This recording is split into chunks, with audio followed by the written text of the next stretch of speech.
Snow came late that morning, soft at first, then thicker, the flakes turning the courtyard into a hush. Winterfell wore it like an old memory. Stone made gentler, iron made quiet. Men trained anyway, their breath white in the air, steel ringing as if it could keep the cold away. The raven arrived with a scream. It struck the maester's glove hard, wings flaring, talons grasping as if it feared being stolen. Maester Wolkan murmured to it, calm words meant for beasts, and drew the scroll from its leg with careful fingers. When he saw the wax, his face tightened. Black, stamped with the three-headed dragon. Jon Snow watched Wolkan cross the yard. Something in him went still, like a hunting dog sensing a trap. He had been thinking of the wall all morning, of the men stationed there, of the dead things that did not tire. He had been thinking of Dragonglass and how little time remained. Sansa Stark stepped out beside him, her cloak heavy with fur, her hair braided tight. She read faces now the way she once read embroidery. Every twitch and glance a hidden thread. When Wolkan halted in front of them, she saw the tremor in his hands.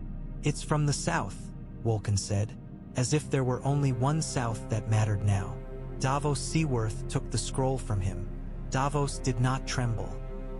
His hands were steady, but his eyes were guarded.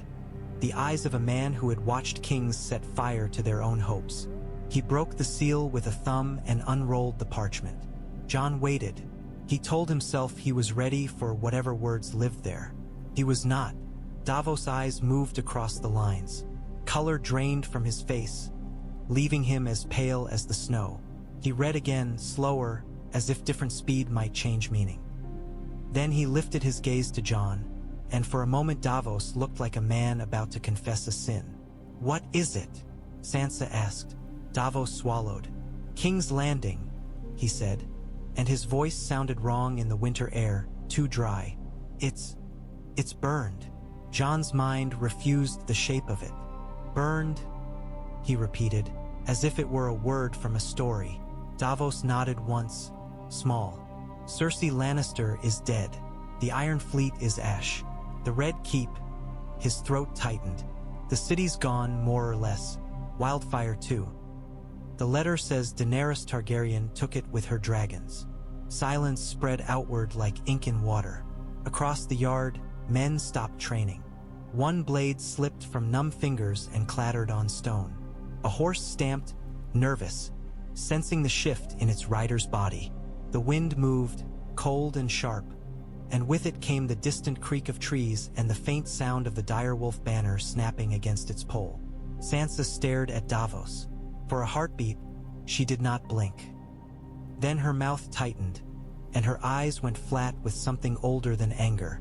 "She burned a city," Sansa said softly, "before she even met you." Jon felt the words land inside him like a stone dropped into deep water. He looked down at the scroll. He could not see the letters from where he stood, but he could feel them, as if ink had become weight.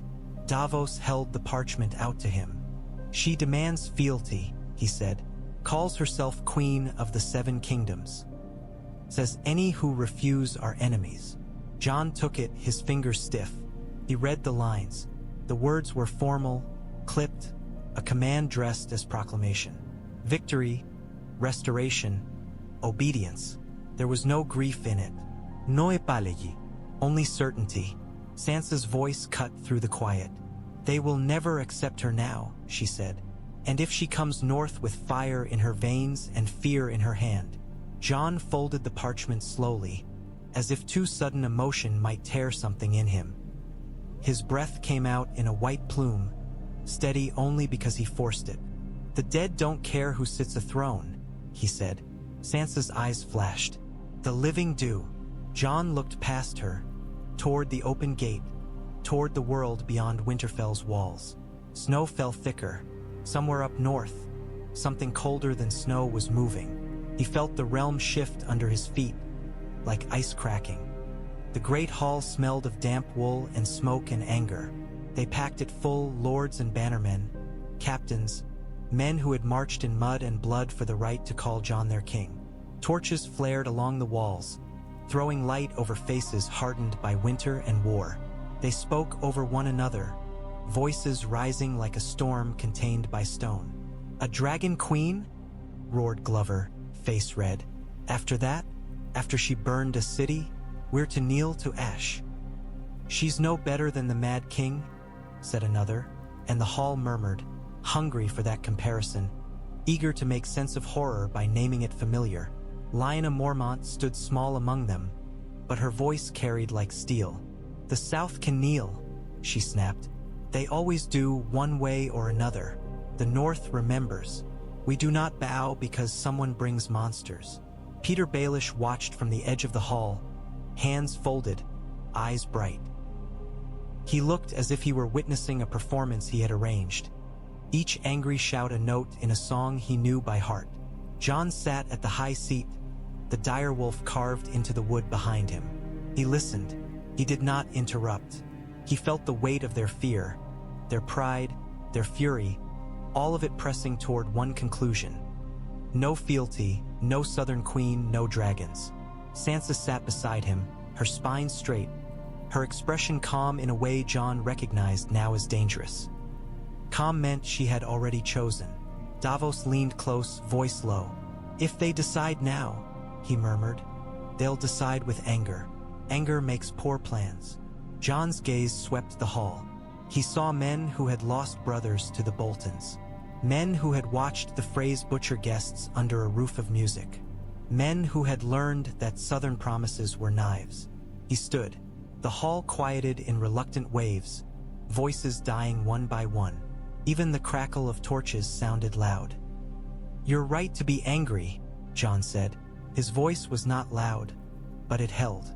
King's Landing burned, thousands dead, maybe more. That's not something you forget. Murmurs stirred again, but he lifted a hand, and they stilled. "But you're arguing about thrones while the dead are marching," he continued. "They're not waiting for us to settle our pride. They're not waiting for a queen to earn your love. They're coming, and if we stand alone, we die alone." Glover spat. "So we kneel for help?" Jon's eyes held his. "We do what we must to keep the North alive," Jon said. "I don't care what crown sits where if there's no one left to wear it." Lyanna's chin lifted. "We will fight," she said. "We fought without dragons before." "And you bled for it?" Sansa said suddenly, voice sharp. The hall turned to her, surprised. Sansa did not flinch. "We fought Ramsay Bolton and nearly lost our home. We fought with every man we had, and still we would have died without help that came at the last moment. You think you can do that again, but colder, darker, against an enemy that doesn't feel fear?" Someone shouted. "And you think the Dragon Queen will save us out of kindness after she burned children in the streets?" Sansa's eyes narrowed. "No," she said. "I think she will save us because she will want the realm to belong to her. Because if the dead take the North, they will take the South next. She doesn't have to be good to be useful." Baelish's smile deepened. Pleased. Useful, he thought, yes. Sansa was learning. Jon's gaze flicked to Baelish, then away. "We need Dragonglass," Jon said. "We need allies. And we need to know what kind of queen she is now. What she'll do when people don't adore her." A harsh laugh from the benches. "We already know." Jon's jaw clenched. "We know what she did," he said. "We don't know what she'll do next. And we don't know if she'll listen to reason, because none of us have spoken to her." Sansa leaned forward. "If you go," she said quietly, and the hall heard it anyway, "you go into the mouth of a dragon. You don't kneel. You don't promise her what you can't give." Jon's eyes met hers. He saw the fear she did not let show, the fear built from southern courts and smiling monsters. "I'll do what I have to," Jon said, and the words sounded like a vow and a sentence all at once. In the shadows, Baelish watched them, and his eyes glittered as if he could see the future splitting into paths. At Eastwatch by the sea, the wind came off the water like a knife that had learned to sing. Tormund Giantsbane stood on the wall with his hands wrapped around a rough mug of something that tasted more like regret than ale. His beard was rimed with frost. His eyes were narrowed against the blowing snow, watching the world beyond as if the storm might part and reveal a truth he could finally hit with an axe. Beric Dondarrion stood nearby, one hand resting on the pommel of his sword, his other gloved against the cold. The man looked like a walking wound, skin stretched, eyes too tired for his years. Thuras of Myr huddled at his side, muttering a prayer that might have been for warmth or mercy. Black brothers moved along the parapet, cloaks snapping, boots scraping ice. Their faces were drawn. They had seen too much to pretend this was just another winter. A ranger pointed into the white. "There," he said, voice barely audible over the gale. At first Tormund saw nothing. Then, like ink bleeding into snow, shapes emerged, small, dark, moving with steady purpose far below, at the base of the wall where the forest began. They walked in lines, not scattered, not hunting, marching. Tormund's mouth went dry. "They're close," he said. The words felt stupid. Of course they were close. The world was shrinking. Beric's gaze did not leave the moving line. "They don't tire," he said. "They don't stop." Thuras shivered, not from cold alone. "The Lord of Light brought me back so I could see this," he muttered. "Cruel God." A faint blue glow flickered deep in the storm. Not a torch, not lightning.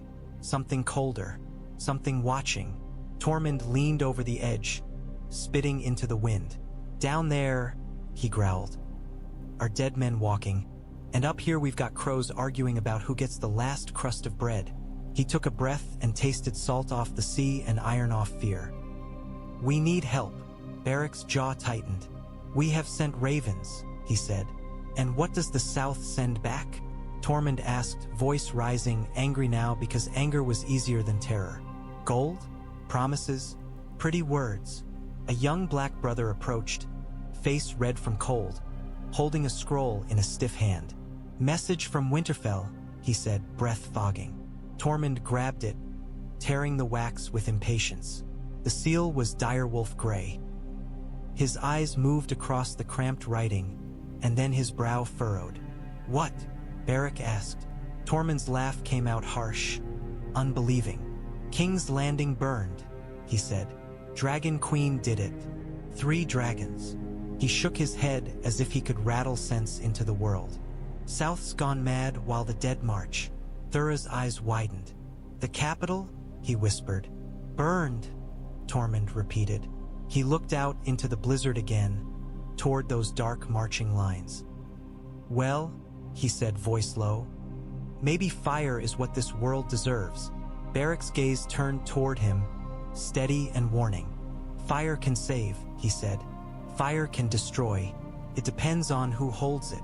Tormund snorted. "Aye," he said. "And who holds it now?" "A girl with dragons and ash on her hands." Below, the dead marched on, uncaring, patient as winter. The wall stood, ancient and immense, but even ice could break. Tormund tightened his grip on his mug until his knuckles whitened. "If the South won't listen," he said, "we'll make them." The blue glow flickered again in the storm, and for a heartbeat Tormund felt the hairs on his arms rise beneath his furs. Something out there heard them. In the Godswood, winter felt different, quieter, older. The snow fell through red leaves like blood turning to ash. Bran Stark sat beneath the heart tree, his blanket pulled tight around his legs, his hands resting on the carved arms of his chair. His eyes were open, but they were not in Winterfell. They were somewhere else. Somewhere with smoke and heat and screams that were swallowed before they could become sound.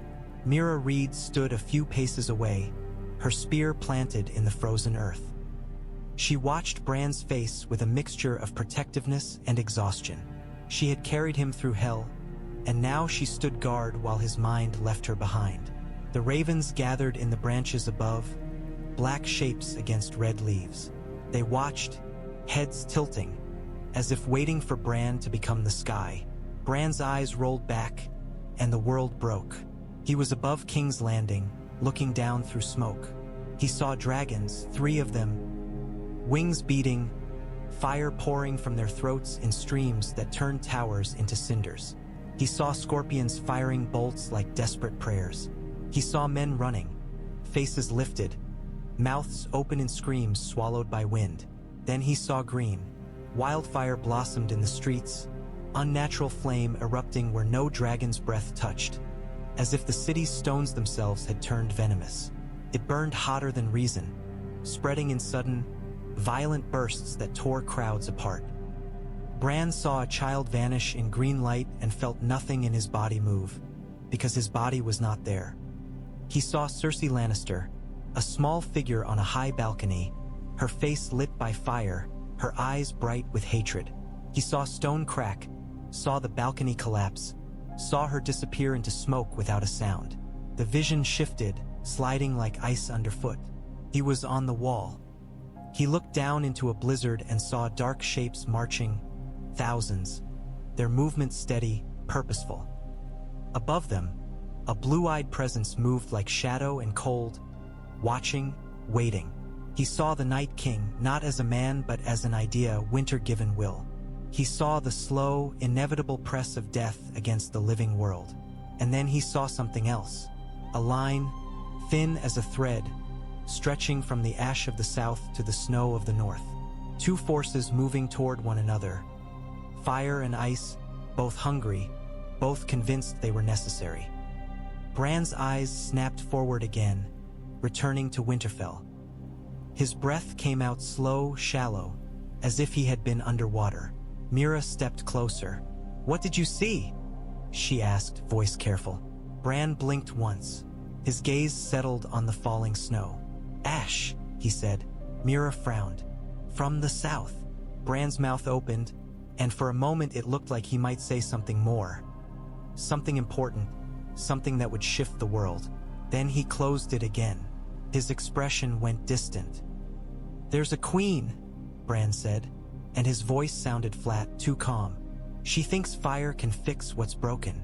Mira's grip tightened on her spear. "Can it?" Bran's eyes lifted to the heart tree's carved face, its red sap frozen like tears. "Fire changes things," he said. "It doesn't heal them."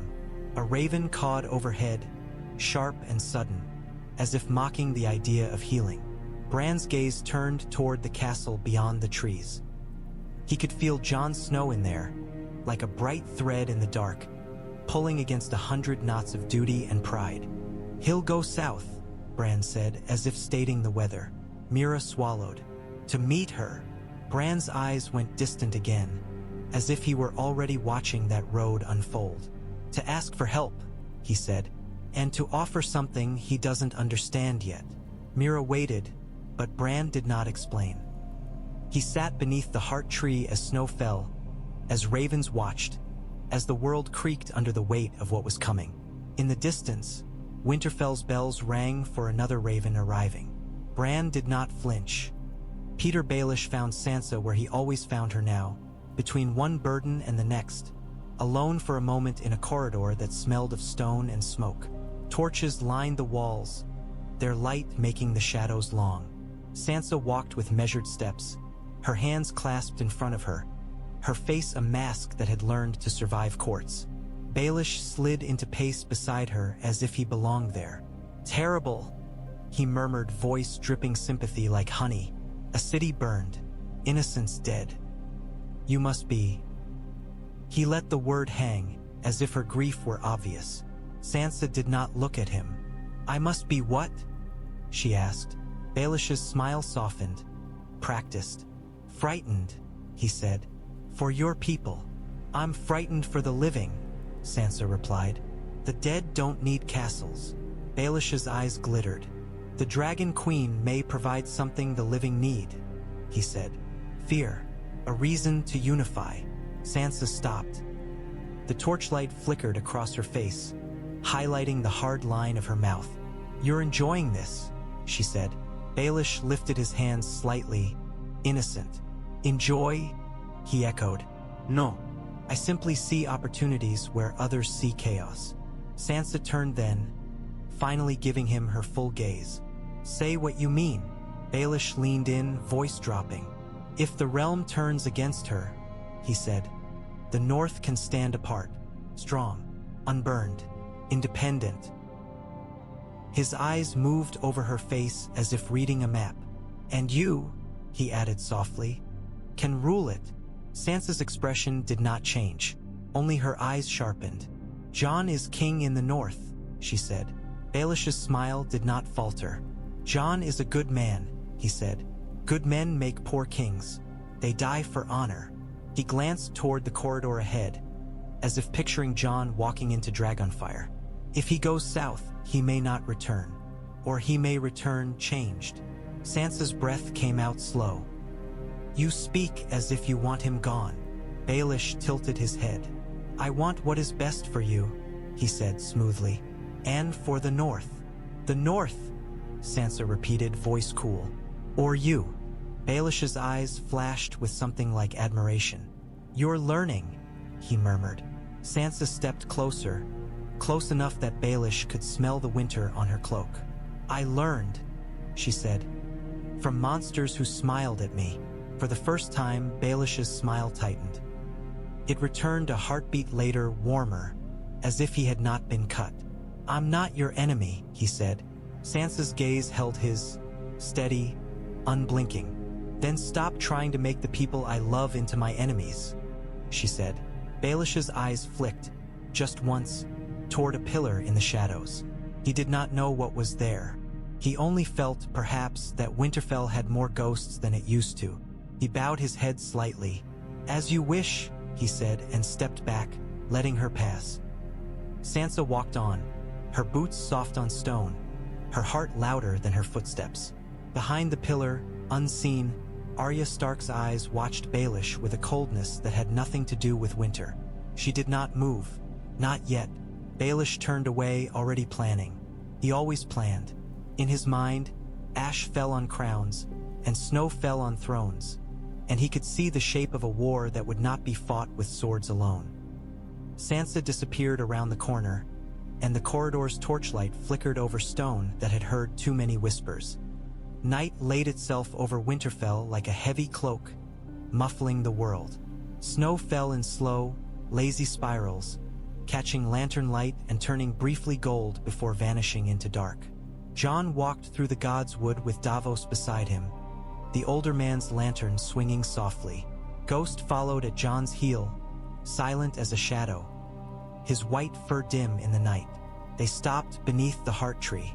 The carved face stared down, red sap frozen along its grooves like tears that had never fallen.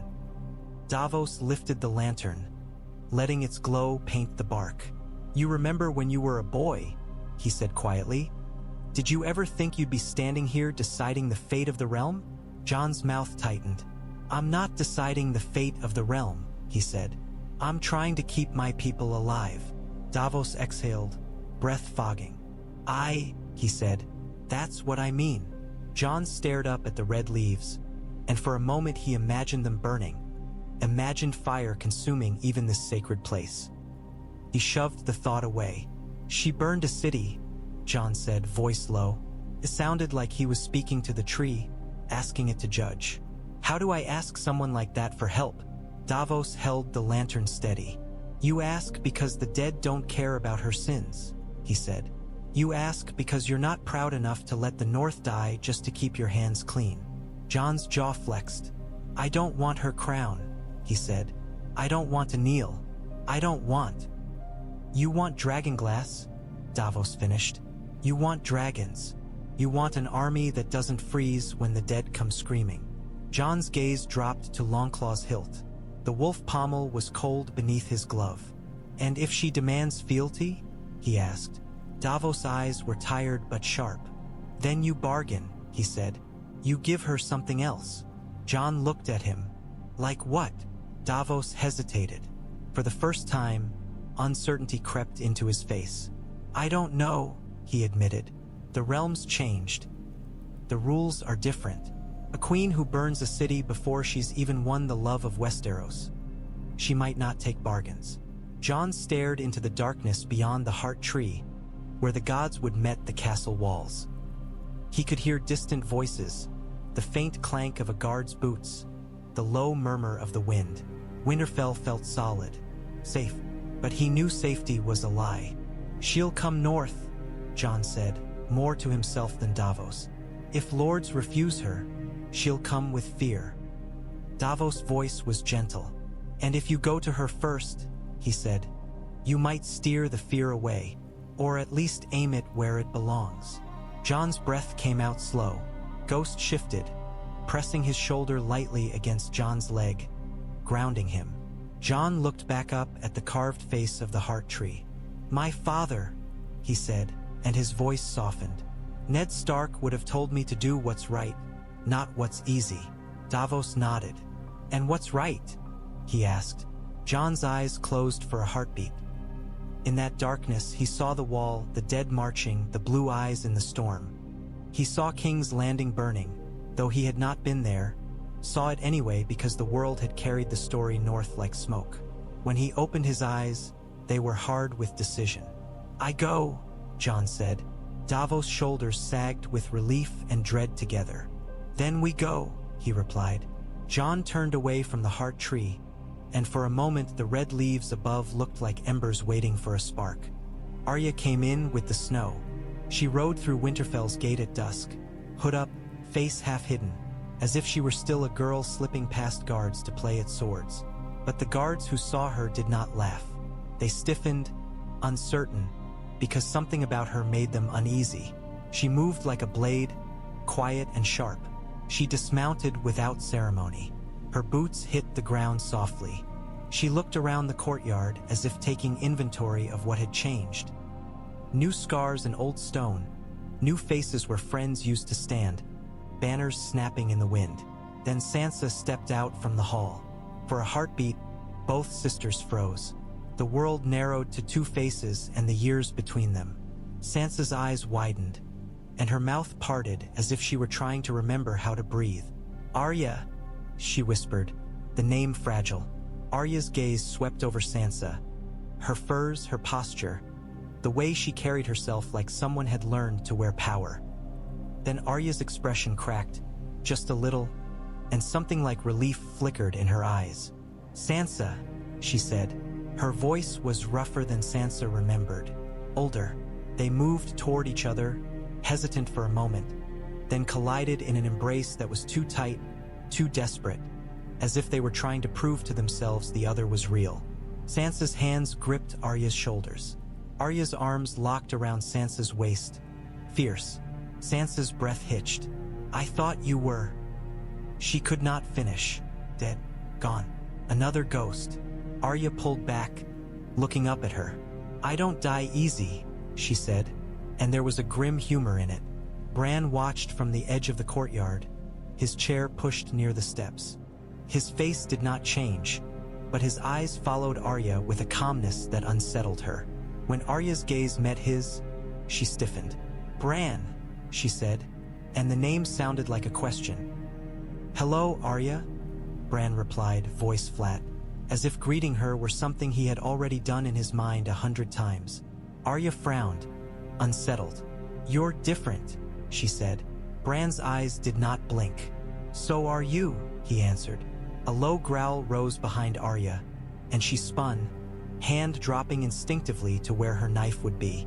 Ghost stood a few paces away, head low, eyes fixed on her. His fur bristled slightly, not with threat, but recognition. The direwolf's gaze was too intelligent to be merely animal.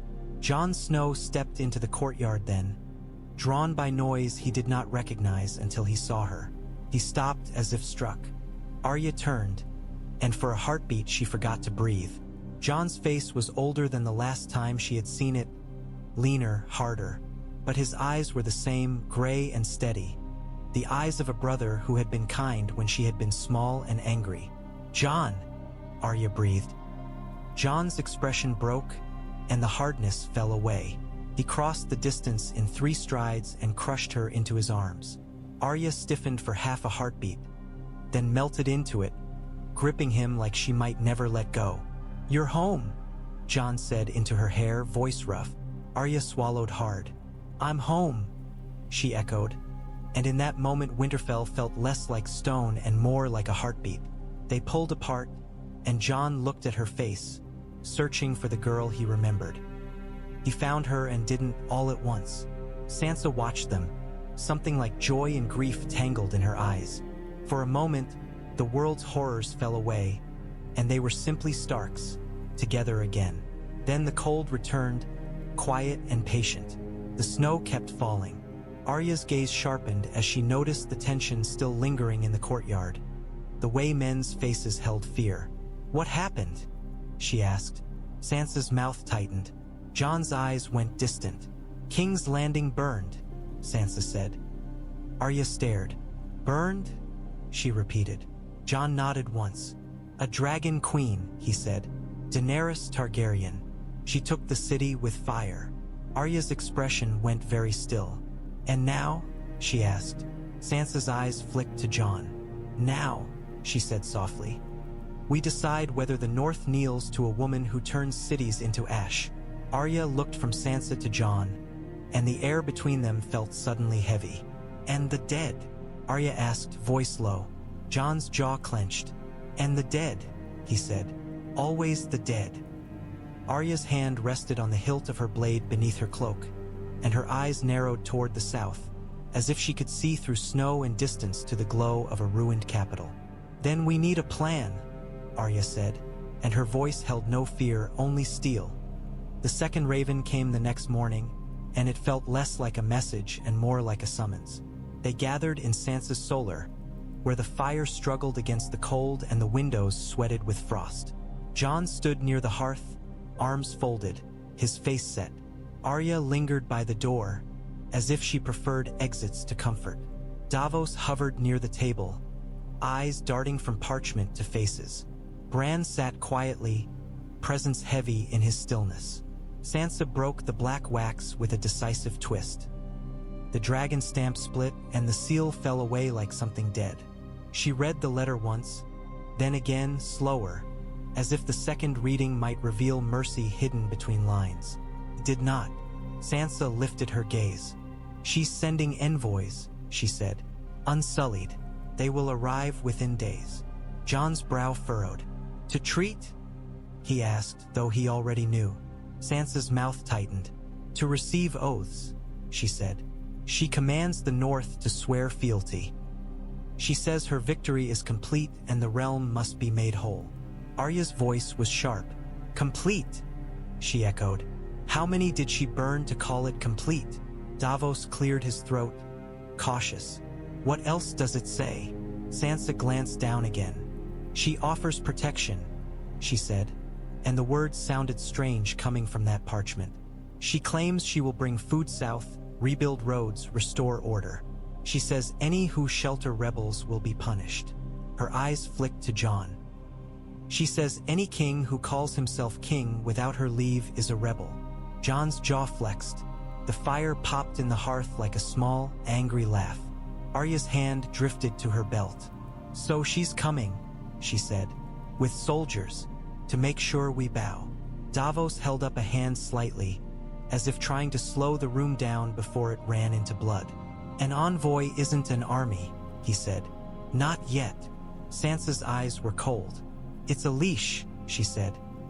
"She's throwing it north to see if we'll put our own heads in it." Bran's voice cut through the tension, quiet and unnerving. "She believes she's saving the world," he said. Arya turned toward him. "Does she?" Arya asked. "Or does she believe the world is hers?" Bran's eyes stayed distant. "Both," he said simply. Jon stared at the letter in Sansa's hand as if it were a sword held out to him. He could feel the North's anger like heat in a winter room. He could also feel the dead beyond the wall, patient and relentless. "If I refuse," Jon said slowly, "she may come anyway." Sansa's gaze held his. "And if you go," she replied, "she may take you hostage or she may make you kneel in front of everyone." Her voice softened, but only slightly. "She may burn you, Jon." Davos' face tightened. "She needs him," he said, more to himself than the others. "If she knows about the dead." "She knows about nothing," Arya snapped. "All she knows is fire." Jon's eyes lifted. "Then I will make her know," he said. "I will tell her what's coming. I will ask for Dragonglass, for men, for dragons." And if she's as dangerous as this letter suggests? He looked at Sansa. Then it's better I face her than you. Sansa's chin lifted. You think protecting me means walking into a dragon's mouth? She said, voice tight. I have lived in dragons' mouths. They close. Jon folded the letter slowly and set it on the table as if placing a blade down. I'm not going to kneel, he said. Not for pride, not for a crown. But I will not let the North die because we refuse to speak. Arya watched them, eyes narrowed. And if she won't listen? She asked. Jon's gaze hardened. Then we'll know, he said. And we'll plan accordingly. Bran's eyes fixed on Jon in a way that made the room colder. You will go south, Bran said again, as if describing a memory. And you will bring back fire, or you will bring back ash. Jon did not look away. I'll bring back what we need, he said, though he wasn't sure if he meant hope or war. Sansa folded the letter slowly and set it on the table as if placing a blade down. Then we prepare, she said, for her envoys, for your journey, for the dead. Her eyes flicked to Arya, and for whatever games may try to be played inside these walls. Arya's mouth curved, not in a smile but in something sharper. Let them try, she said.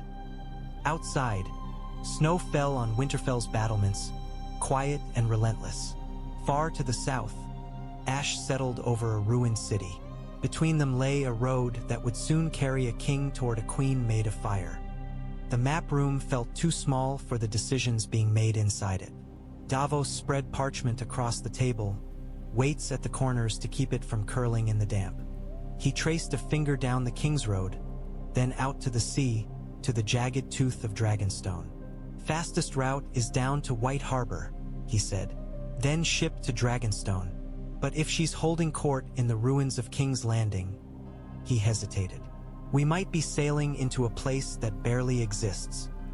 Jon stared at the map as if he could see the dead moving beneath it. Dragonstone has Dragonglass, he said. That's where we start. Sansa's voice was quiet.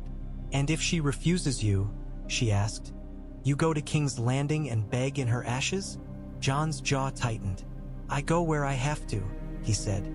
Arya leaned against the wall, arms crossed, watching Jon the way she watched strangers. You go alone, she said flatly, as if stating an obvious correction. Jon's eyes flicked to her. I'm not taking you, he said. Arya's expression did not change. I didn't ask, she replied. Sansa's gaze snapped to Arya. This isn't a game, she said. This is politics and dragons and knives. Arya cut in. I know. Jon held up a hand, breathing out slow. Davos comes, he said. A small group. No army. No threats. We go to speak, not to fight. Sansa's laugh was bitter. She burned a city before she ever spoke to you, she said. And you think words will tame her? Jon met her eyes. I think words are the only chance we have, he said. If I go with an army, she sees rebellion. If I refuse, she sees rebellion. If I kneel, his mouth tightened. Then the North loses itself for nothing. Sansa stepped closer, her voice dropping. You can't promise her the North, she said. I won't, Jon said. And if she demands it? Sansa pressed. Jon's gaze held hers, steady. Then I don't give it, he said simply. Sansa's face tightened, and for a moment the fear slipped through. You don't understand, she whispered. People like her don't accept refusal. They make examples. Jon looked down at the wolf on the pommel of Longclaw, then back up. I've been an example before, he said, and the words carried the shadow of his own death. It didn't stop me from coming back. Arya's eyes narrowed slightly at that, at the quiet weight of it. She had heard he died. She had not yet asked him how it felt. She did not want to know the answer. Davos cleared his throat, uncomfortable with the space between siblings that felt like a battlefield. If I may, he said gently, she might not be as simple as we're making her. People who burn cities. Sometimes they do it because they think there's no other way. Sansa's eyes flashed. There's always another way, she said. Davos' gaze was steady. Tell that to men starving in sieges, he said softly. Tell that to children in war. The world pushes and people break. Jon's voice came firm. I will see her, he said. Not the story, not the ash, her, and I will speak the truth of what's coming. Sansa's shoulders rose and fell with one tight breath. Then take this truth too, she said, stepping closer until she was almost nose to nose with him. If you die down there, the North will tear itself apart. The dead will come, and no one will stop them. Do you understand what you're risking? Jon's eyes softened, just a fraction.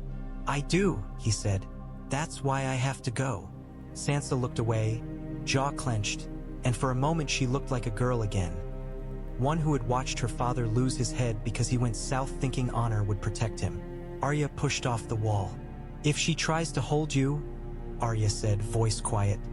If she tries to hurt you, I'll kill her. Sansa's head snapped toward her. Arya. Jon's gaze fixed on Arya. He saw the certainty in her eyes, the calm violence. It frightened him more than he wanted to admit. No, Jon said. Not unless there's no other choice. Arya's mouth tightened. Sometimes there isn't, she replied. Jon looked back at the map. The road south felt longer now, heavier. We leave at first light, he said. Sansa's eyes lingered on him, 1,000 words trapped behind her teeth. Finally she nodded once, sharp. Then I'll hold the north, she said.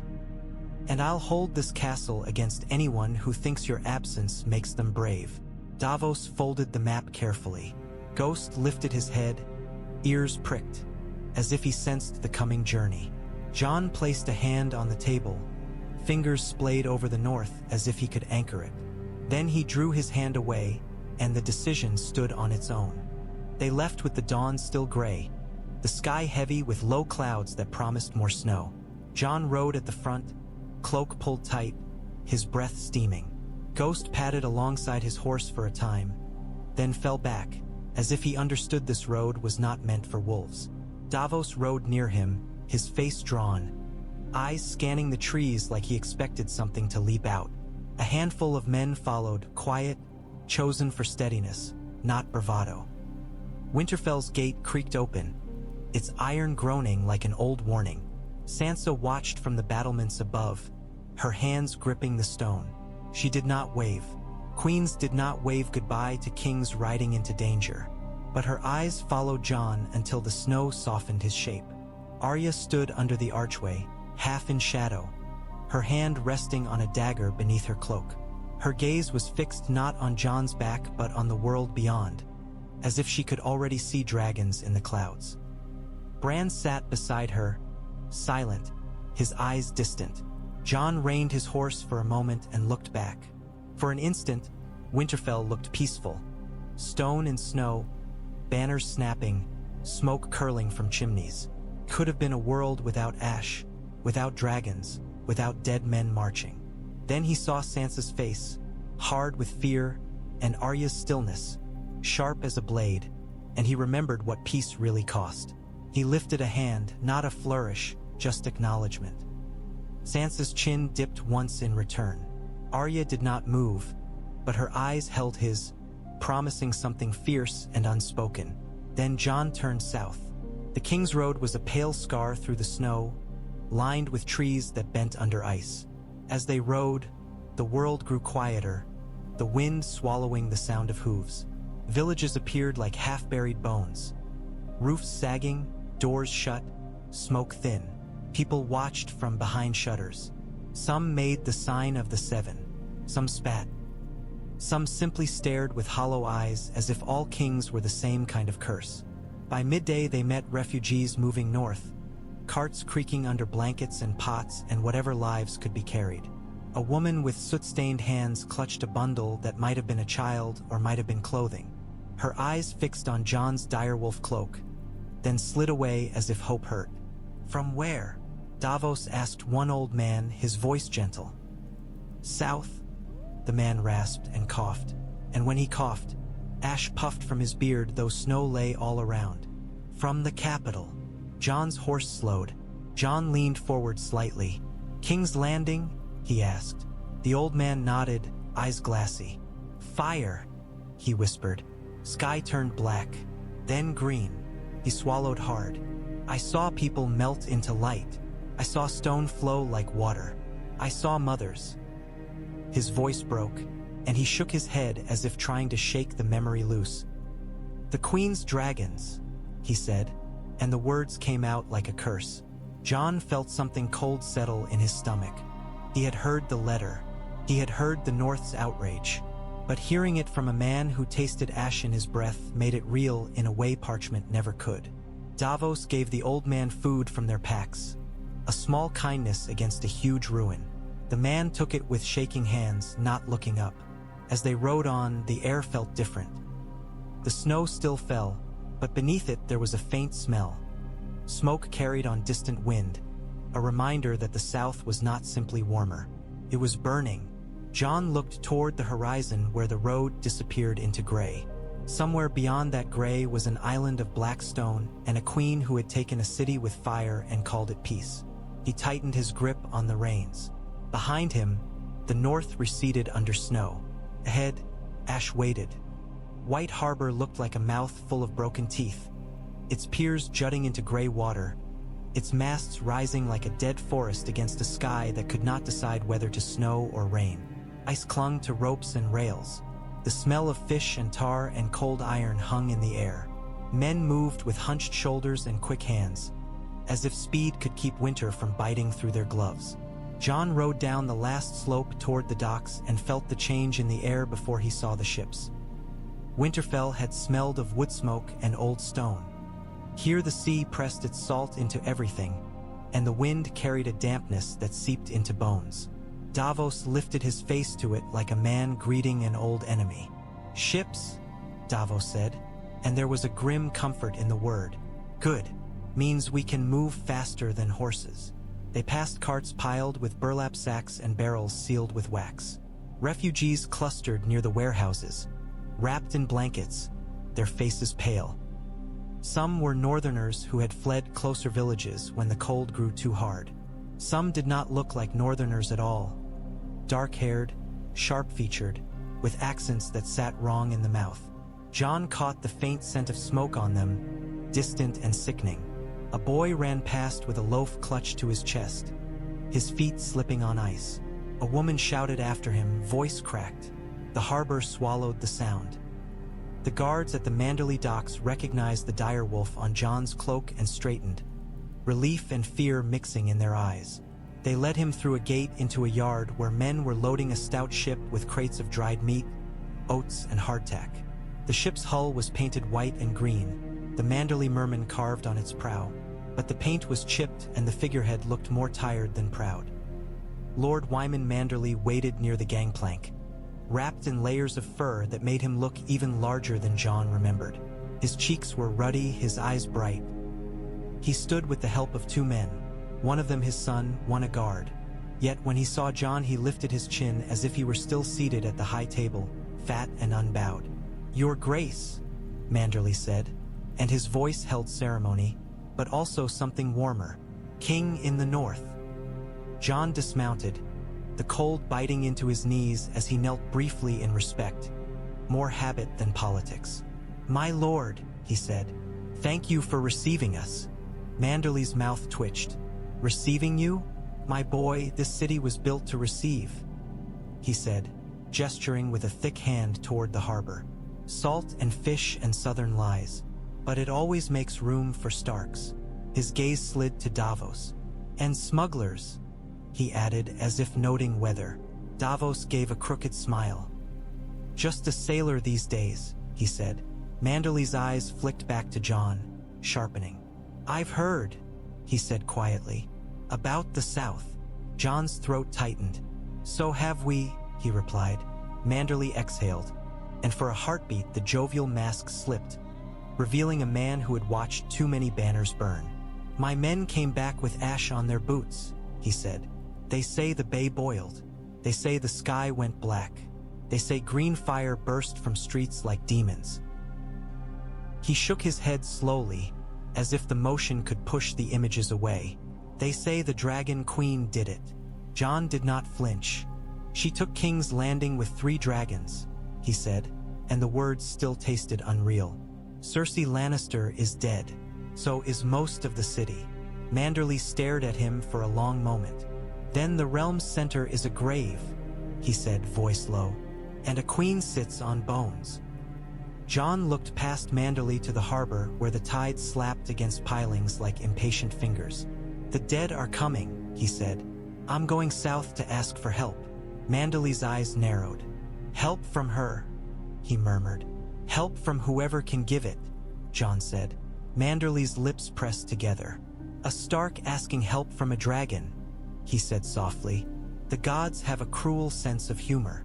Davos shifted, breath fogging. We don't have the luxury of pride, he said. No, Manderly agreed, and there was iron in it. No, we don't.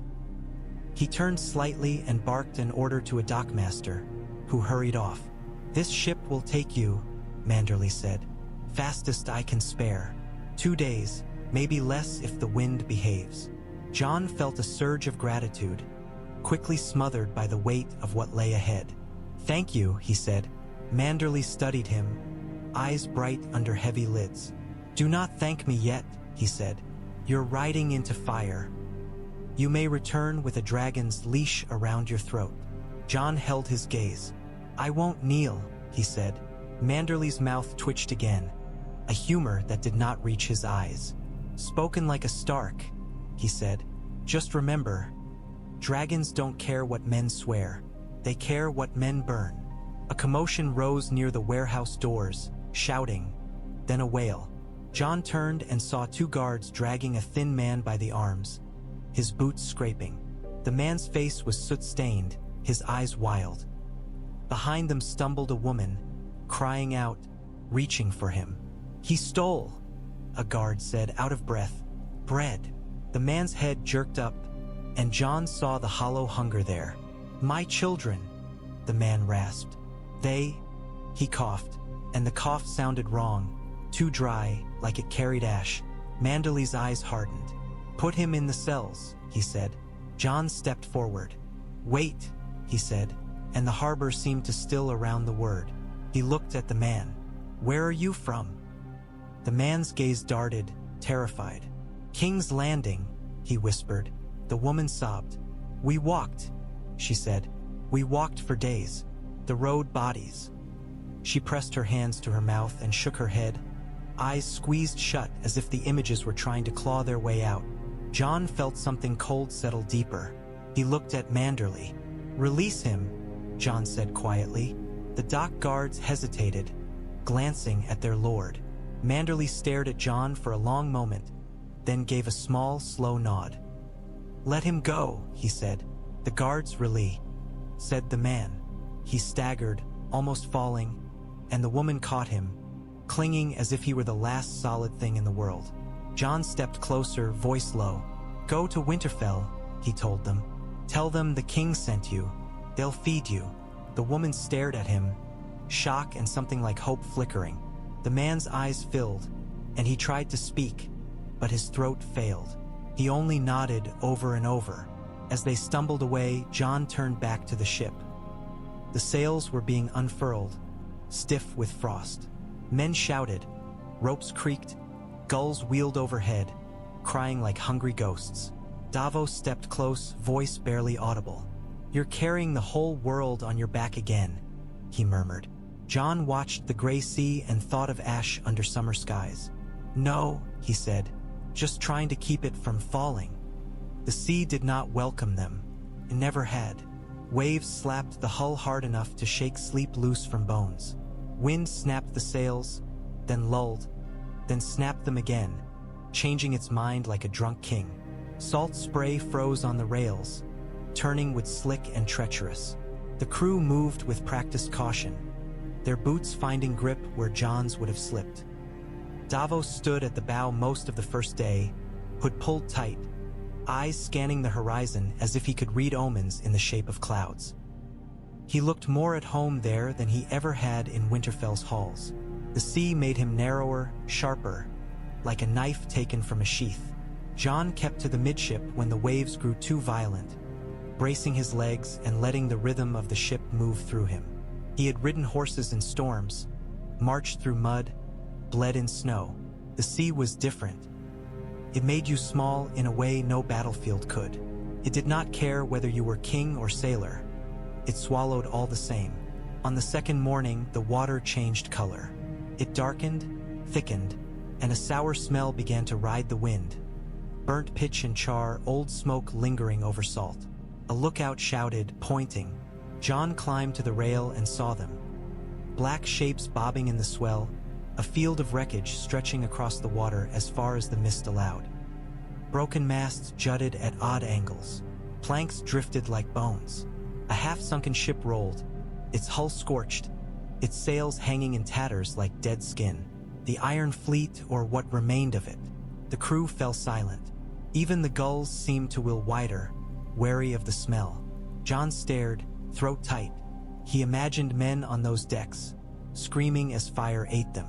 He imagined Euron Greyjoy's laughter swallowed by smoke. He had never seen Dragonfire up close, not like this, but the evidence floated in front of him, undeniable as a corpse. Davos' voice came quiet beside him. "That's what 3 dragons do," he said. Jon did not look away. "And she turned them on a city," he murmured. A wave rolled a charred body into view, tangled in rope. The face was gone, but the shape was human enough. The body bumped against the ship's hull with a dull sound and slid away again, as if the sea were offering it and then reclaiming it. One of the sailors spat over the side. "7 save us," he muttered. "They won't," another replied, voice hollow. "Not from that." Jon's hands tightened on the rail until his knuckles ached.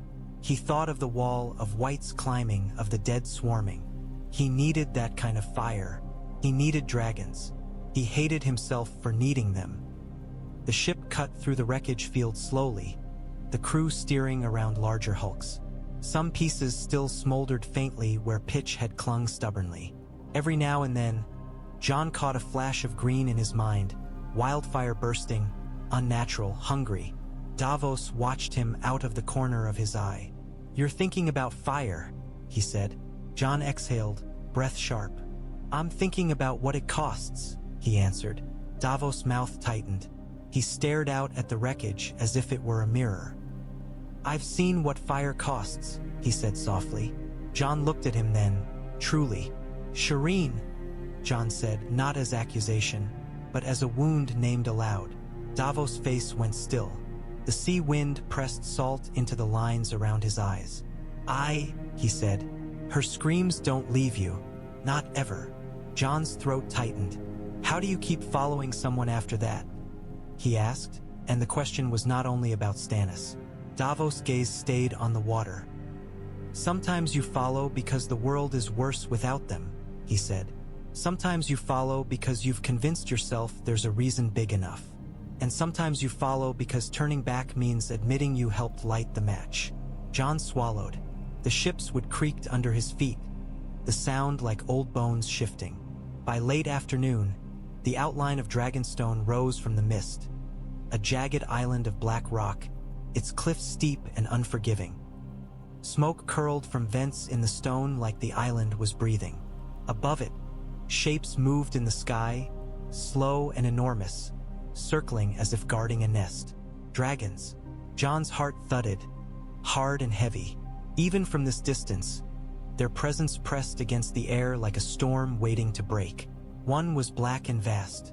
The others were smaller, their colors difficult to make out through mist and cloud, but their silhouettes were unmistakable. The crew murmured prayers. Some stared in awe. Some stared in terror. No one looked away. Davos leaned on the rail, eyes narrowed. "That's her," he said. Jon's mouth went dry. He watched the dragons circle the island and felt the world tilt, as if everything winter, war, death had been leading him to this black rock and the woman who ruled it. When the ship turned toward the harbor, the dragons shifted above, their wings catching the light, their bodies cutting shadows across the water. Jon stood straight, forcing breath into his lungs. "We speak," he murmured to himself, as if saying it could make it true. "We don't kneel." We speak. The ship slid toward Dragonstone, and the air tasted of salt, smoke, and something older than fear. Daenerys could not sleep in King's Landing. The first night after the city burned, she lay on a bed dragged into the least ruined chamber of the Red Keep and stared at a ceiling stained black by smoke. Every time she closed her eyes, she saw streets bursting green, saw bodies turn to light and then to nothing. She heard the bells, not ringing surrender, but screaming grief, warped by heat. On the third night, she stopped trying. Before dawn, she stood on a shattered balcony where the stone still held warmth, and looked down at what had been a city. Fires dotted the ruins like angry stars. Smoke rose in thick pillars. Somewhere in the distance, a woman wailed, and the sound carried through broken streets without anything to soften it. Missandei came quietly behind her, wrapping a cloak around Daenerys' shoulders. "You'll freeze," she murmured, and her voice was careful, like walking on thin ice. Daenerys did not look at her. "I won," she said, and the words sounded like an accusation in her own mouth. Missandei's hands tightened on the cloak. "You ended the war," she said, as if trying to give the sentence a gentler shape. Daenerys' gaze stayed fixed on the ruins. "I ended something," she said. "I'm not sure what." Footsteps sounded in the corridor, measured, disciplined.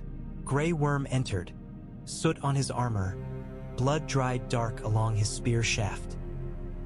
He knelt, as always, but his eyes were troubled. "My queen," he said. Daenerys turned at last. "Report," she said, because reports were easier than feelings. Grey Worm lifted his chin. "The remaining soldiers are gathered," he said. "We have taken weapons. We have killed looters." His jaw tightened. "We have killed those who attacked the Unsullied." Daenerys felt a flare of something, relief or fear, at how easily the word killed came to his tongue now. "And the people?"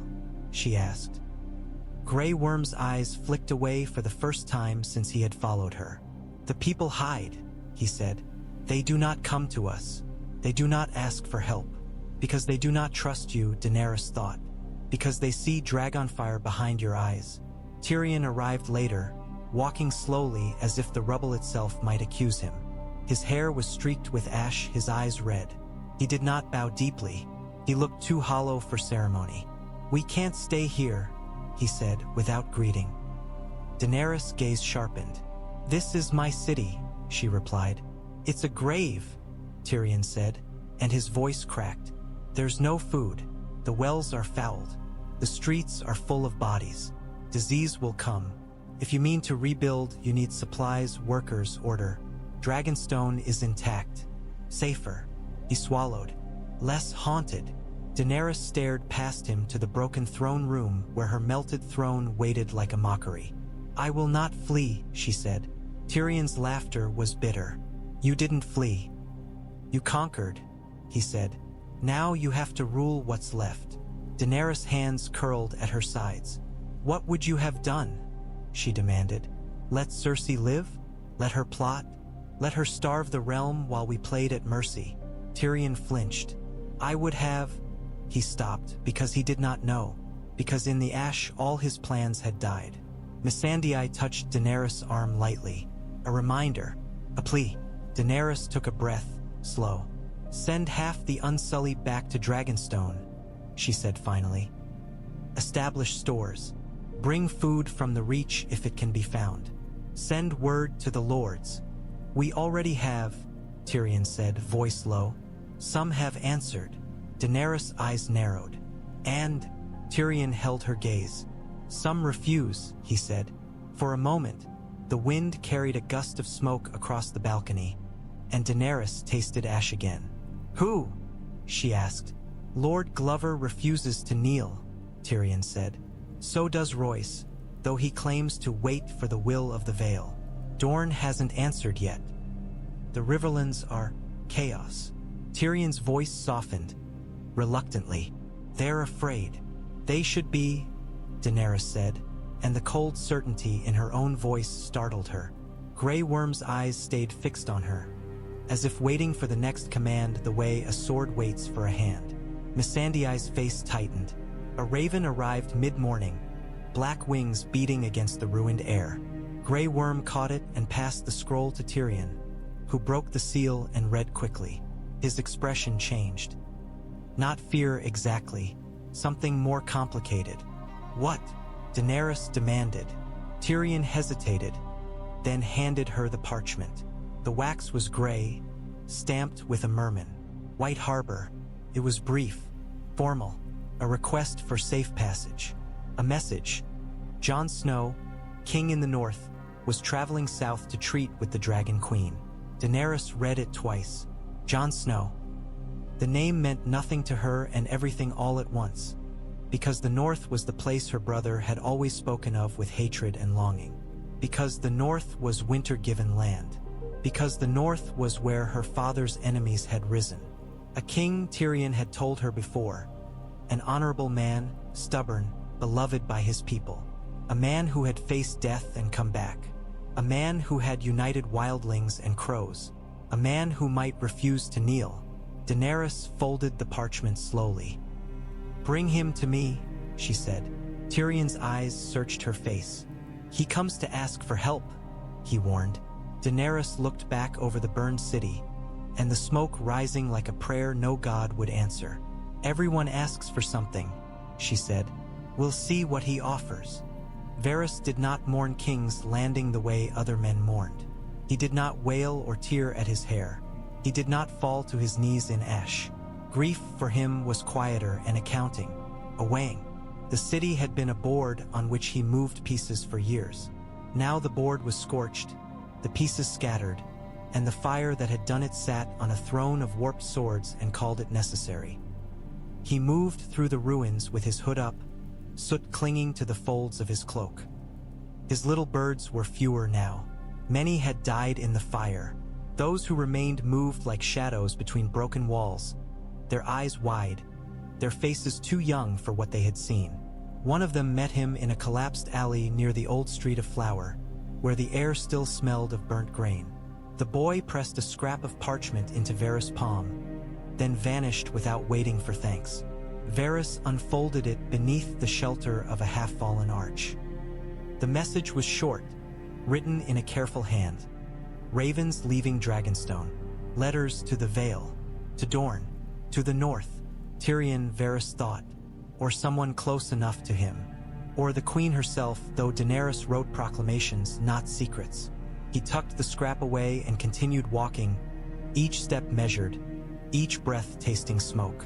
In the makeshift council chamber they had established in Dragonstone's old solar, Varys sat at a narrow table and wrote his own letters. His quill scratched steadily, as if calm could be manufactured by repetition. Wax seals lined the table like sleeping beetles. Ravens shifted in their cages, restless. He chose his words carefully. Always, a careless word was a blade turned inward. To Prince of Dorne, he wrote of stability, of the need for unity against threats beyond politics. He did not name the threat, because the South still laughed at northern ghosts, but he hinted enough to catch interest. To the Vale. He wrote of honor and duty, the language that made proud men feel righteous in agreeing. To the Riverlands, he wrote of protection, of food, of rebuilding, of how a realm does not survive if it devours itself. And to the north, he wrote the truth as he saw it. A queen who burned a city would burn again. He wrote of the small folk's fear, of the whispers calling Daenerys the Ash Queen, the dragon of ruin. He wrote of the need for a leader who could inspire loyalty rather than obedience forced through flame. He wrote a name, Jon Snow. The name was not a claim of blood. It did not need to be. Jon Snow had something more rare than lineage in Westeros. Trust. Men followed him because they believed he would bleed with them, not above them. They believed he would choose duty over desire. Varys had heard it from a dozen mouths. Wildlings, northern captains, even southern knights who grudgingly admired the bastard who had become a king who was coming to Dragonstone. Varys sealed the letter to Winterfell with gray wax, then sat back, listening to the wind howl against the castle's shutters. The castle felt older than it had when Daenerys first arrived. The stone remembered fire, A knock came at the door. Tyrion entered without waiting for an answer. He looked as if sleep had become a rumor. His eyes were shadowed. His mouth was set in a tight line that tried and failed to be composure. "I heard you've been writing," Tyrion said. Varys did not pretend ignorance. "I have," he replied. Tyrion's gaze went to the wax seals, the stacked parchments. "To whom?"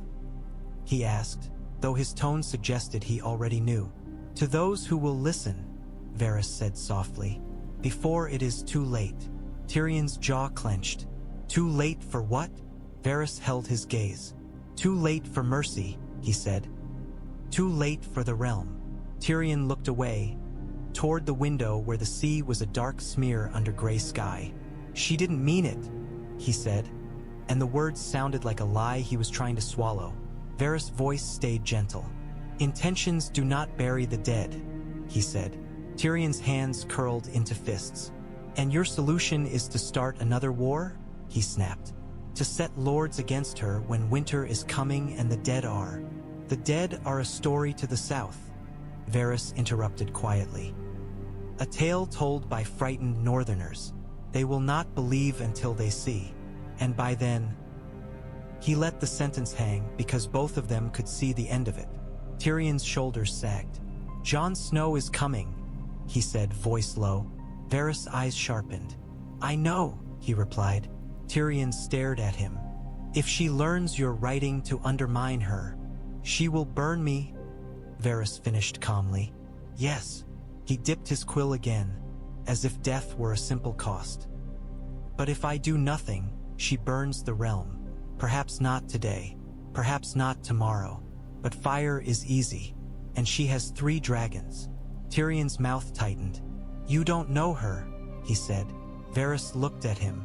"I know what power does to those who believe they are righteous," he replied. Outside, a raven screamed. Tyrion stood in silence for a long moment, then turned away.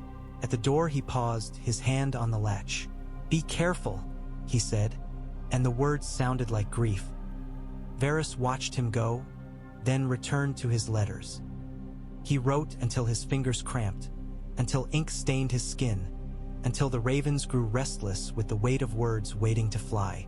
When the last seal cooled, he opened a cage and let a raven leap into the wind. The bird's wings beat hard against the storm air, carrying Varys' quiet rebellion toward the north.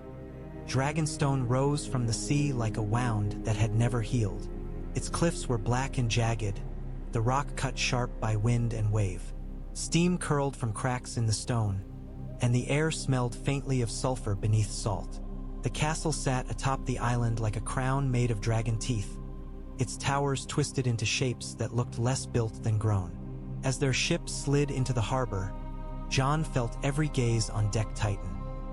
The crew moved with stiff caution, eyes flicking upward, because above them the sky held shadows. A dragon circled once, slow and immense, then vanished into cloud. The sound of its wings lingered in the air like thunder held back.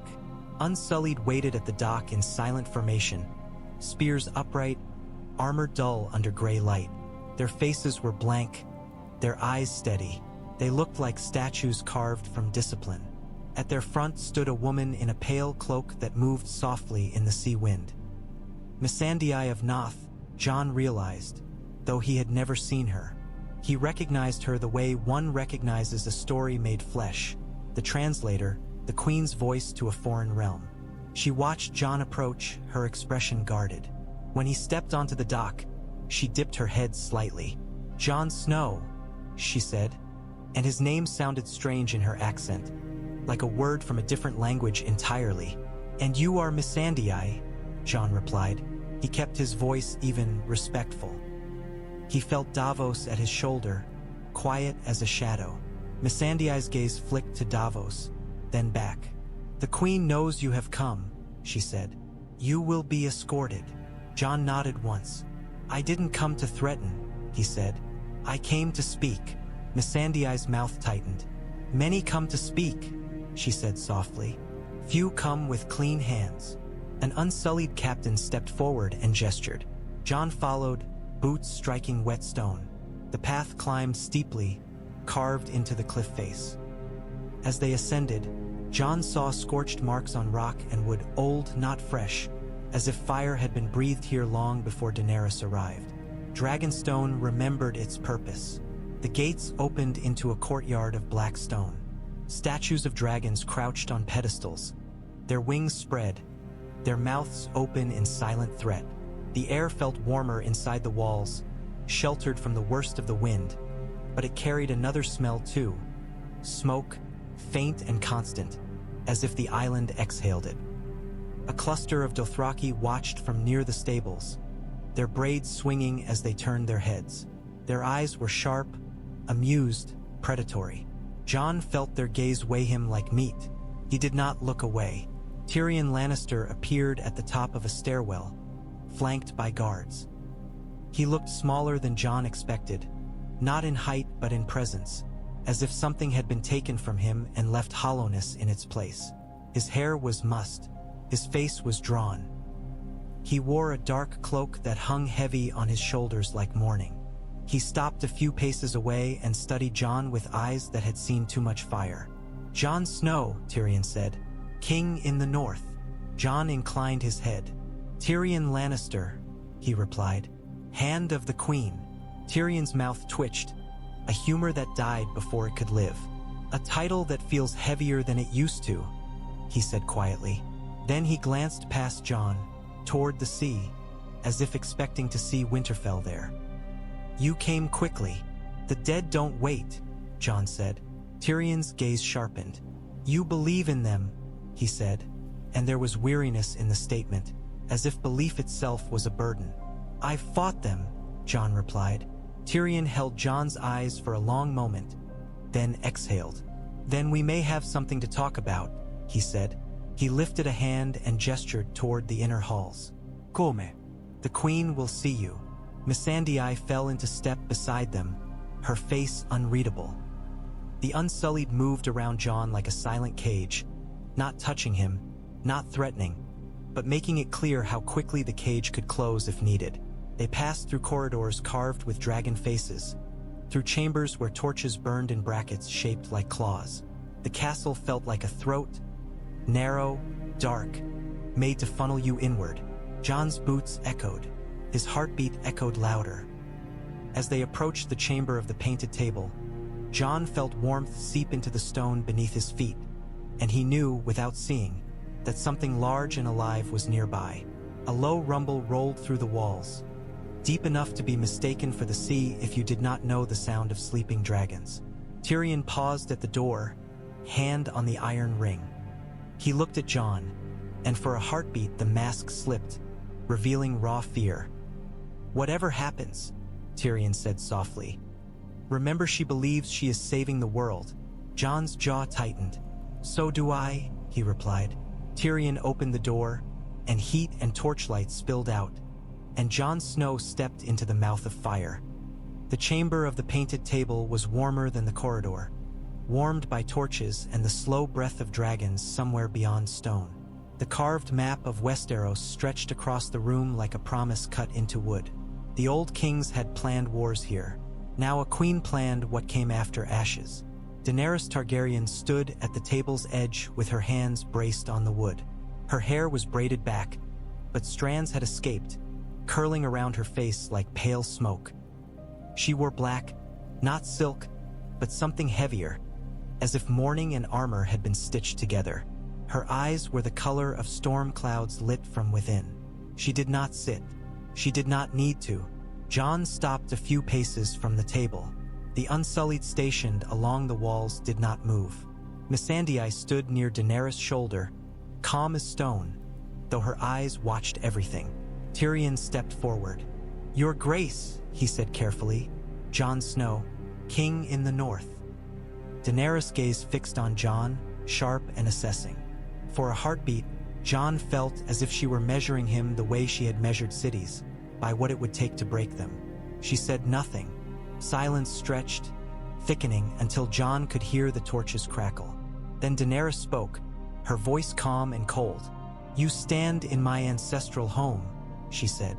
"You call yourself king." Jon held her gaze. "I was chosen," he replied. Daenerys' mouth tightened.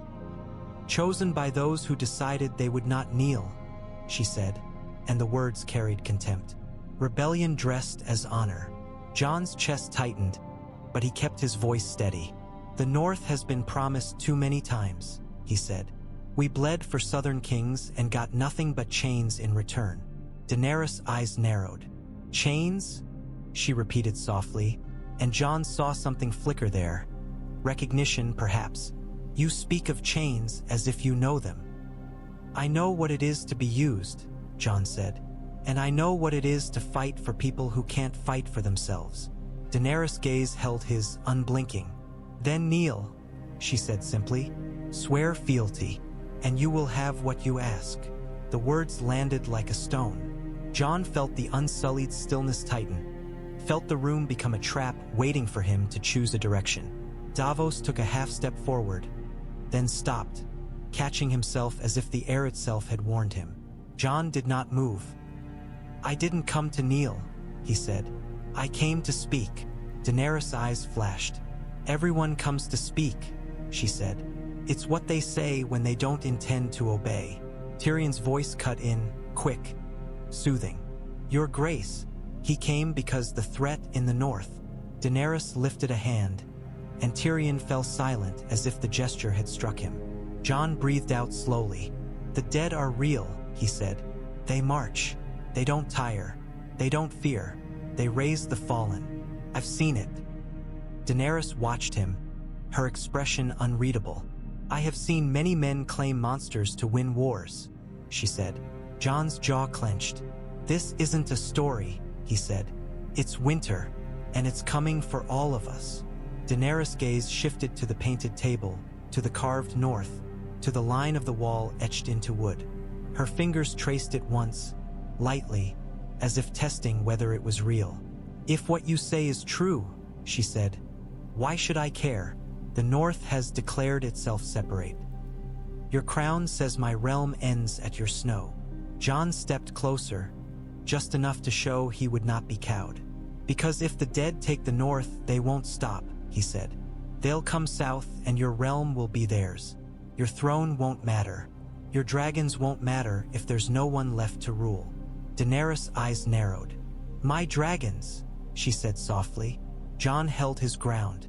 "They're the only chance we have," he said. "Fire stops them. Dragonglass kills them. I need the Dragonglass beneath this island. I need your help." Daenerys' mouth tightened again.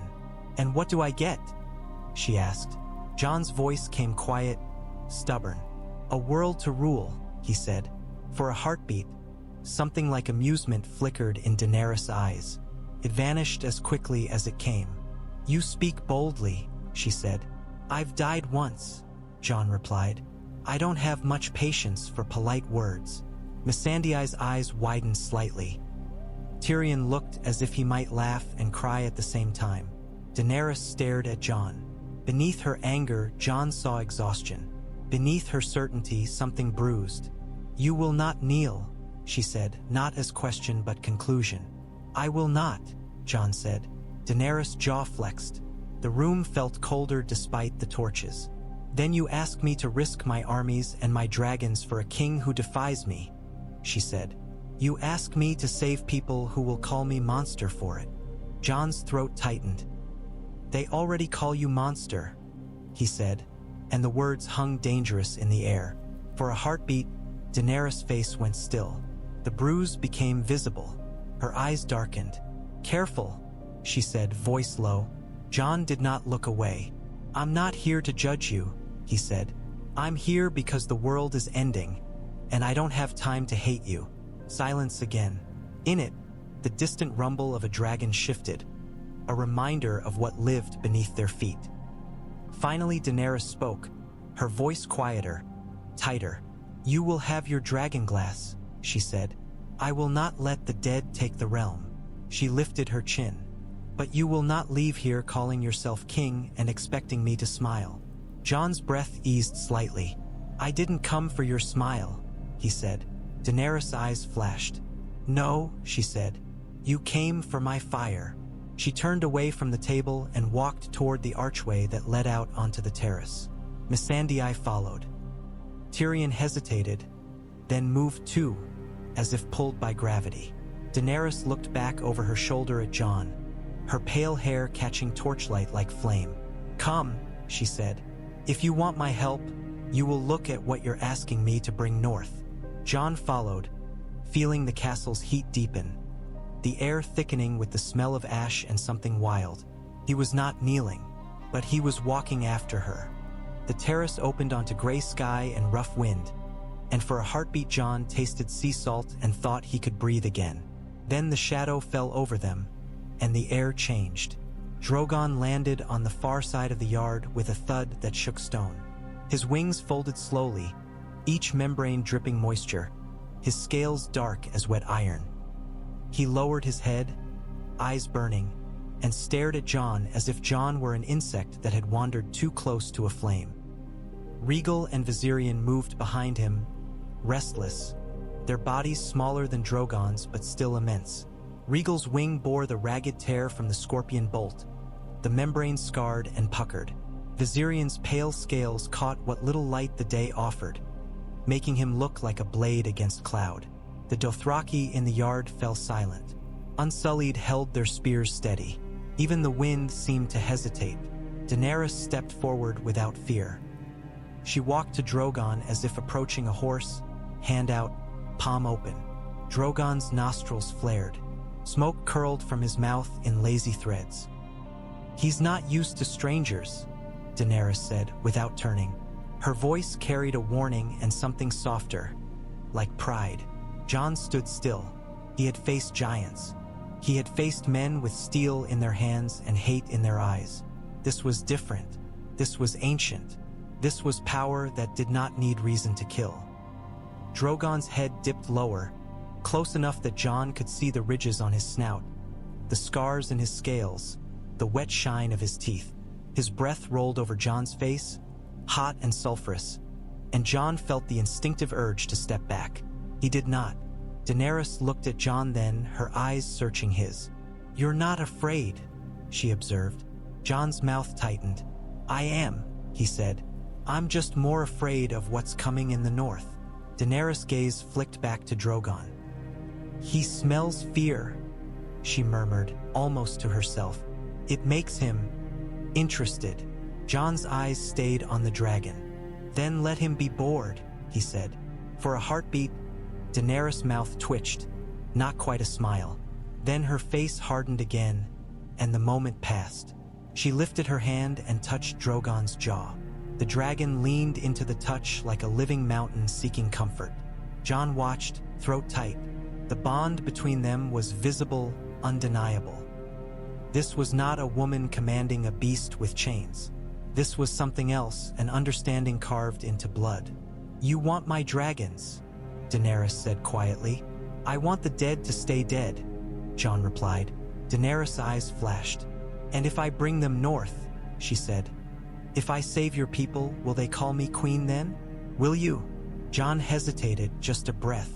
He felt the trap in the question. "I'll fight beside you," he said carefully. "I'll do what I must to keep the living alive." Daenerys' jaw tightened. "Not an answer," she said. Before Jon could reply, footsteps sounded on the stone stairs. Fast, urgent. An unsullied captain approached, bowing quickly. He held a parchment sealed with gold wax.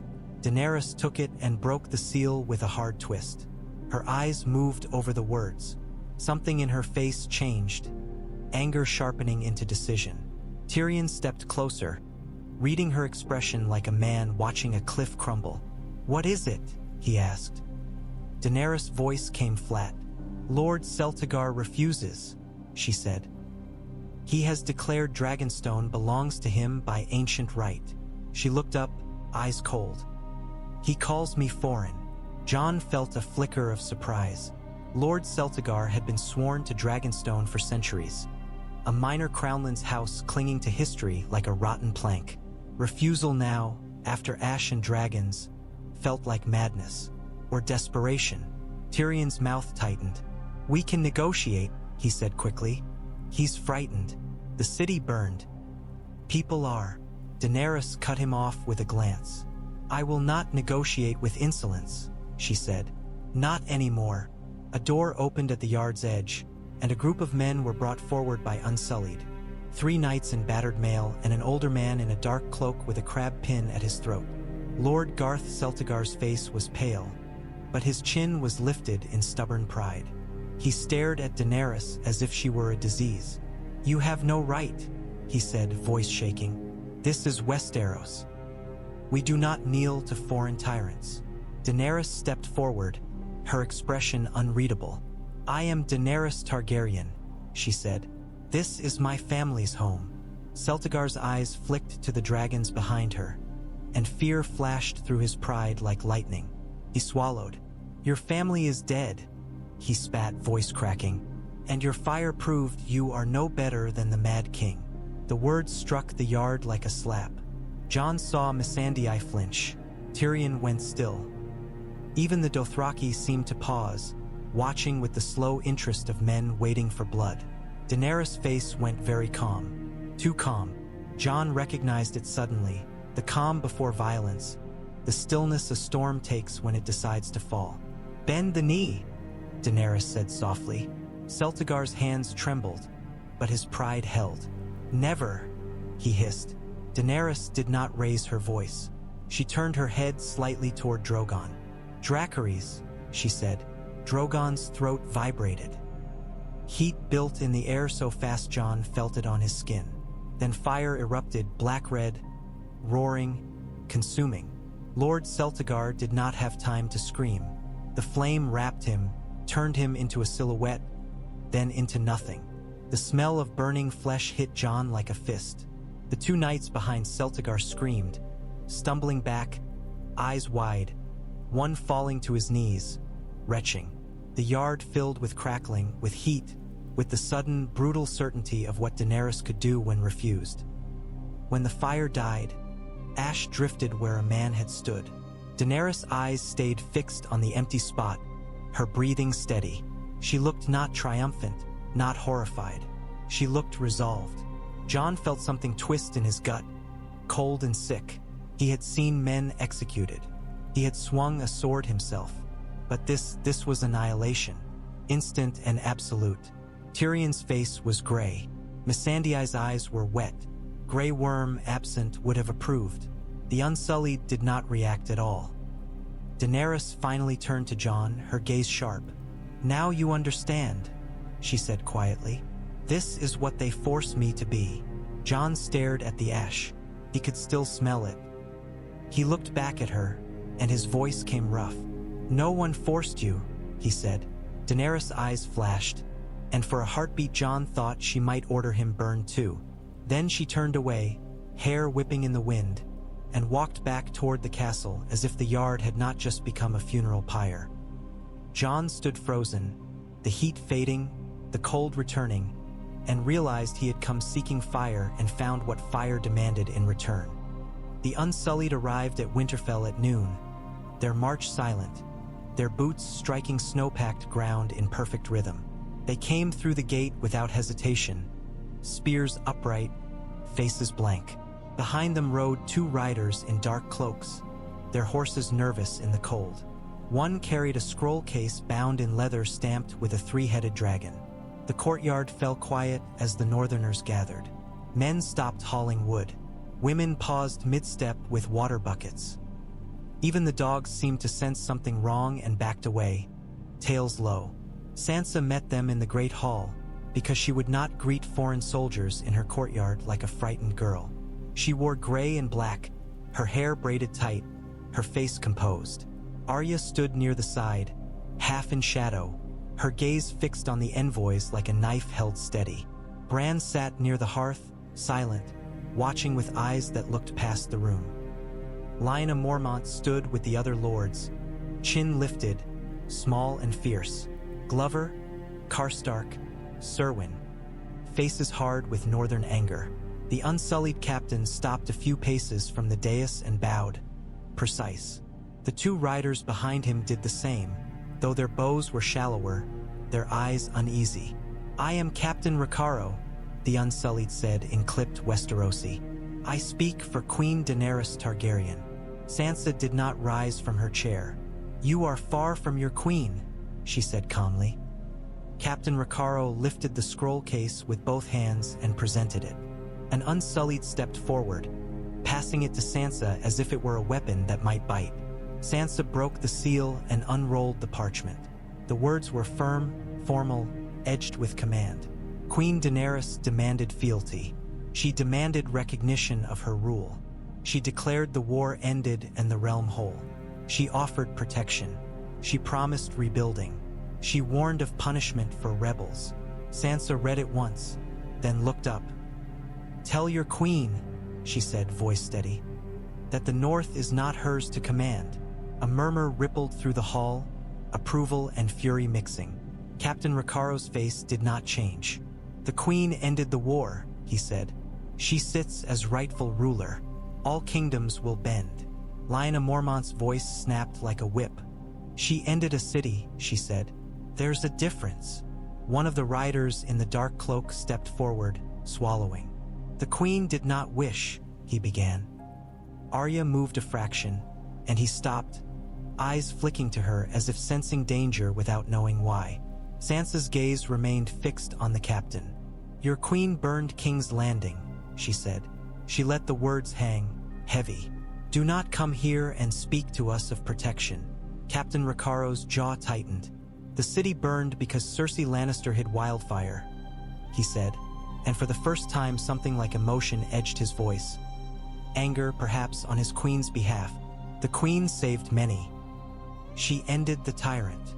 Sansa's eyes went cold. "Tell that to the refugees who arrive here coughing ash," she said. "Tell that to mothers who watched their children melt into green light." The rider in the cloak shifted, uncomfortable. "The queen will rebuild," he insisted. "She will feed the hungry. And we will fight the dead," Sansa replied. "We do not have time to kneel to a queen who needs to be feared to be obeyed." Captain Ricardo's eyes flicked over the hall, taking in the northern lords, the banners, the hard faces. "If the North refuses," he said, "the queen will treat the North as enemy." A low growl rose near the hearth. Ghost's white head lifted, eyes fixed on the captain, fur bristling slightly. The wolf's presence made the air feel sharper. Arya's voice came soft, almost bored. "If she comes," she said, "she can try." Sansa did not look at Arya, but she felt the tension ripple. She kept her gaze on the captain, refusing to let the exchange become a child's threat. "Jon Snow has gone to speak with your queen," she said. "He goes to ask for help against the dead. If your queen wants the realm to survive, she will listen." Captain Ricardo's posture stiffened. "The king will kneel," he said, as if stating inevitability. Sansa's mouth tightened. "He will not," she said quietly, "but he will speak truth. That is more than most kings can do." The hall fell still, the fire crackling loud. Bran watched, eyes distant, as if he were already seeing this conversation as something that had happened long ago. Captain Ricardo bowed again, sharper now. "We will deliver your words," he said, "and the queen will deliver hers." He turned to leave. The Unsullied moved with him, silent as shadows. The two riders followed, their faces pale, their horses skittish. As they passed Arya, she shifted just enough that the riders flinched. She did not touch them. She did not need to. Fear moved through them as surely as cold. When the doors closed behind the envoys, the hall erupted shouts, curses, vows. Lords demanded war, demanded fortification, demanded never to bend. Sansa remained seated, hands gripping the armrests until her fingers ached. Her face stayed composed, but inside her chest something was tightening. A rope pulled too taut. Bran's voice came quiet beside the fire. "She will be angry," he said. Sansa looked at him, her eyes sharp. "So will we," she replied. Outside, snow fell on Winterfell's battlements. Somewhere far south, a queen sat among dragons and ash. Between them, Jon Snow rode into fire, and the North waited, teeth clenched, for whatever came back. Samwell Tarly arrived at Winterfell with frost in his beard and exhaustion carved into his face. He came through the gates leading a small horse with Gilly bundled on its back, little Sam wrapped against her chest. The guards looked at him as if he were a ghost from a gentler time. Fat, soft, carrying books instead of steel. Then they recognized him, and the faces softened, and someone called his name like it meant something good. Sansa received him in the courtyard first because she remembered him, remembered the way he had looked at Jon with loyalty so fierce it made men stronger. Arya watched from the steps, expression unreadable. Bran sat near the gate, waiting as if he had known the moment Sam would arrive. Sam dismounted awkwardly, knees stiff. He bowed to Sansa, then glanced at Bran, and his face shifted shock, confusion, something like fear. Bran, Sam breathed. I'm here, Bran said simply. Sam swallowed hard and looked around as if expecting Jon to step from the shadows, smiling. Where's Jon? He asked. Sansa's mouth tightened. South, she said. To Dragonstone. Sam's eyes widened. To her? He whispered. To ask for help, Sansa said. Sam's hands shook as he pulled a leather-bound bundle from his satchel, the corners worn from travel. I needed to tell him, Sam said, voice cracking. Before he stopped, breath hitching, as if the words themselves were a cliff edge. Arya stepped closer, gaze sharp. Tell him what? She asked. Sam looked from Arya to Sansa, then to Bran. His face went pale. It's about Jon, he said. About who he is. Bran's eyes did not blink. He is not Jon Snow, Bran said. The courtyard went silent. Sansa's breath caught. Arya's hand drifted toward her belt without thinking. Gilly clutched little Sam tighter, her eyes wide, not understanding but sensing danger in the air. Sam's voice came out in a rush, as if he feared courage might fail if he slowed. At the Citadel, he said, I read old records, High Septon Maynard's diary, annulments, marriages. Rhaegar Targaryen, he didn't just take Lyanna Stark. He married her. Sam swallowed hard. Jon isn't a bastard. He's legitimate. His name is Aegon, Bran said, as if reading it from a page only he could see. Sam stared at Bran, shaken. Yes, he whispered. Aegon Targaryen. Sansa's face went very still. She felt as if someone had reached into her chest and turned her heart to ice. Targaryen, Jon, the brother she loved, the king they had chosen, was suddenly something else in the world's eyes. Claim, threat, weapon. Arya's eyes narrowed. Targaryen, she repeated, the word tasting like dragonfire. She looked toward the south, as if she could see Daenerys' shadow in the clouds. Sansa forced her voice to remain steady. Jon doesn't know, she said. Sam shook his head, desperate. I tried, he said. I should have told him the moment I returned. But he left, he swallowed. And now he's going to stand in front of a queen who burned a city. Bran's gaze stayed distant. He needed to go, Bran said. Sansa turned on Bran, anger flaring sharp. Needed? She snapped. He needed to know who he is. Bran's expression did not change. He will know, he said. Now. Sansa's breath came out ragged. We must send a raven, she said immediately, the decision snapping into place. To Dragonstone, to Jon. Arya's voice came quiet, dangerous. And if she learns, she said, she will see him as a rival. Sam's eyes were wide with fear. She already burns rivals, he whispered. She burned a city. Sansa's jaw clenched. She thought of Daenerys' letter demanding fealty. She thought of the unsullied captain saying Jon would kneel as if it were inevitable. She thought of Jon's stubborn refusal, his honor, his inability to play games. She also thought briefly of what Baelish would do with this truth, how he would twist it into knives and whispers. The thought made her stomach turn. Only Jon, Sansa said firmly. No one else. She looked at Arya. You hear me? Arya held her gaze. For a heartbeat, Arya looked like the little sister who had once followed Sansa through corridors, angry and proud. Then Arya's face hardened again. "I hear you," she said. "I don't like it." Sam fumbled with parchment, hands clumsy. His quill scratched in the cold as he wrote quickly, his breath fogging the ink.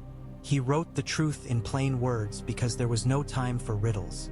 Bran watched, silent, as if the letter were something he had already read. When Sam finished, he sealed it with wax, his fingers trembling. He pressed the direwolf stamp into it, hard, as if the strength of the seal could protect the words inside. Maester Wolkan took the letter, his face pale. "A raven can reach Dragonstone," he said, though his voice held doubt. "If the winds allow." Sansa's eyes stayed fixed on the seal. "They must," she said. As Wolkan hurried toward the rookery, another raven arrived, wings beating frantic. A message from the wall Eastwatch. "Tormund's rough hand. The dead are moving. They're close. We need help now." Sansa closed her eyes for a heartbeat. Two disasters.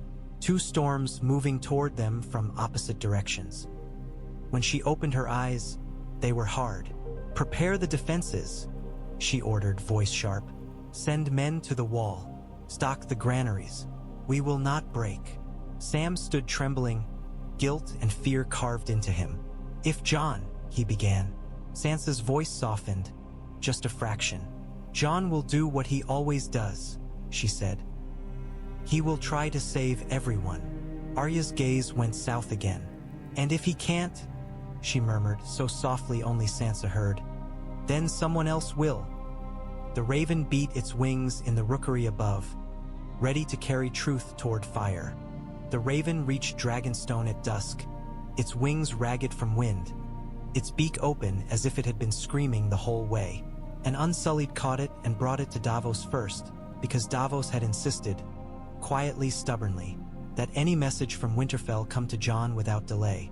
Davos broke the seal and read, his face draining as the words took shape. Then he crossed the corridor to Jon's chamber with a speed that belied his age. Jon was standing by the narrow window, staring out at the sea where the horizon was a bruised line. He turned when Davos entered and saw the parchment in his hand. "From Winterfell?" Jon asked. Davos nodded, throat working. "Aye," he said, "and it's not about supplies." Jon took the letter. His fingers were steady, but his heartbeat was not. He read once, then again slower. Rhaegar, Lyanna, marriage, legitimate, Aegon Targaryen. The words did not feel real. They felt like someone had taken a knife and slid it under his life, lifting everything he thought was solid and showing the hollow beneath.